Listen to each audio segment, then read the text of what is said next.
تو یہ ایک بڑا فیصلہ ہے جو کہ پاکستانی روپے ہوں گے تو $1.5 بلین پاکستان کے جو ہے وہ ایل سی کم ہو جائے گی. اس طرح آپ نے دیکھا پچھلے 3 مہینے سے مسلسل کرنٹ اکاؤنٹ ہمارا سرپلس جا رہا ہے, یہ بڑی خوشی کی بات ہے.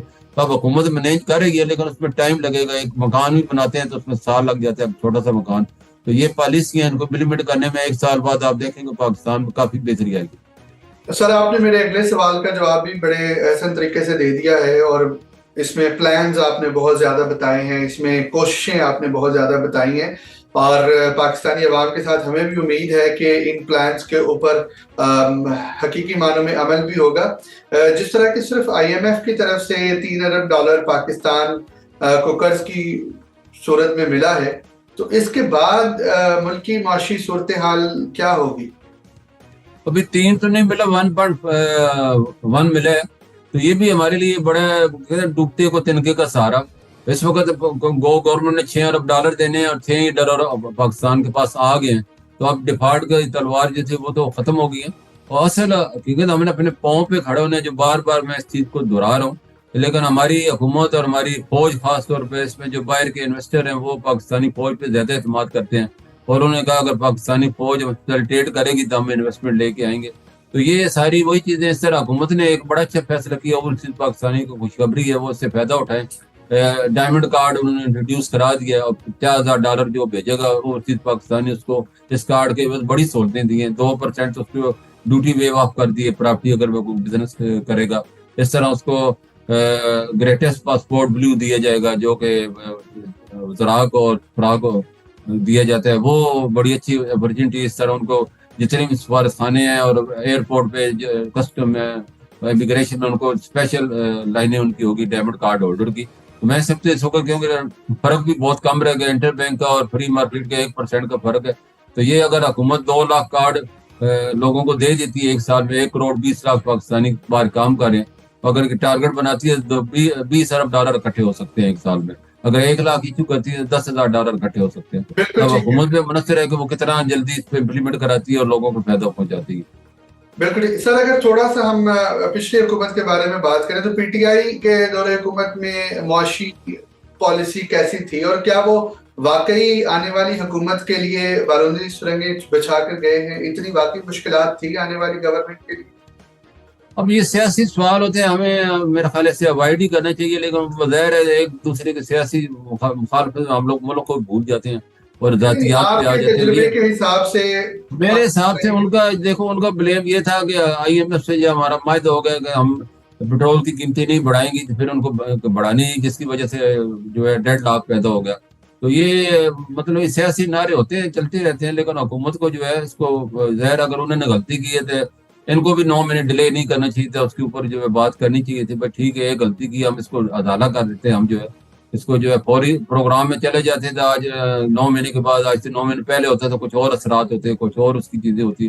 یہ ڈیفالٹ کی جو تلوار تھی جس سے لوگ خوفزدہ ہو کے جنگ اخبار نے ایک آرٹیکل چھاپا ہے کہ 7,000 ارب پاکستانی نے باہر لے گیا ڈیفالٹ خطرے سے, تو انویسٹمنٹ رک گئی باہر کے جو ہے وہ. تو یہ ساری چیزیں ایسی سے وابستہ تھی کہ حکومت کو عقل مندی چاہیے تو ہوتی. سر معذرت آپ کی بات کر رہا ہوں, اس ایک 9 مہینے کے ڈیلے والی غلطی کی وجہ سے پاکستان کی معاشی صورتحال کتنی بگڑ گئی, کتنا نقصان ہوا, اس غلطی کا آپ کی نظر میں ازالہ کیا ہے؟ ازالہ انہوں نے کیا ہے, میں سمجھتا ہوں شہباز شریف صاحب نے, اسحاق ڈار صاحب نے, پوری ٹیم ہی ایکٹیو, اور آصف منیر صاحب نے بھی بڑی انٹروین کیا اور ریکویسٹ کی امریکہ سے اور جتنے بھی ہمارے فرینڈ آف پاکستان سے. تو یہ اسی کا جدوجہد کا نتیجہ ہے کہ آخری یعنی کہ اوور میں ان کا ہو گیا, اور اگر نہ ہوتا تو پھر پاکستان آج کسی اور مشکلات میں ہوتا. تو یہ ٹھیک ہے, دیر آمد درست آمد, لیکن پہلے ہوتے تو وہی والی بات ہے, زیادہ اس کے فائدے ہوتے. اور اب یہی چیزیں پہلے ہم مان لیتے اور ان کو جو ہے اپنی ضد پہ نہیں آتے, ہم کہتے ٹھیک ہے بھائی ہم اس کو مشکل میں اور آپ کی طرف دیکھ رہے ہیں, اور ہمارے دست سے تعاون بڑھائیں اور ہمارے اوپر جو بھی ہے دروازے بندیں کھولیں تاکہ پاکستان اپنے, کیونکہ سیلاب نے ہمیں بڑا نقصان پہنچایا, اور یوکرین کی وار نے, کیونکہ ہم ساری چیزیں امپورٹ کرتے ہیں, 30% انفلیشن بڑھا ہے, اس کی وجہ یہی ہے کہ ہماری ساری امپورٹ مہنگی ہوگی انٹرنیشنل مارکیٹ میں. تو وہ اس کا اثر پاکستان پہ آیا. کرونا کا پہلے سب نکلے نہیں تھے, تو یہ پھر لا اینڈ آرڈر کا مسئلہ خراب رہا. یہ 9 مئی کو میں سمجھتا ہوں اس کے بعد بڑا امن ہو گیا, اور پاکستان کے جو سپریم کورٹ نے دونوں پارٹیوں کو کہا ہے کہ آپ مذاکرات کریں, یہ اچھی آفر ہے. تو میں سمجھتا ہوں یہ شہباز شریف جو کہ ہمیشہ ہی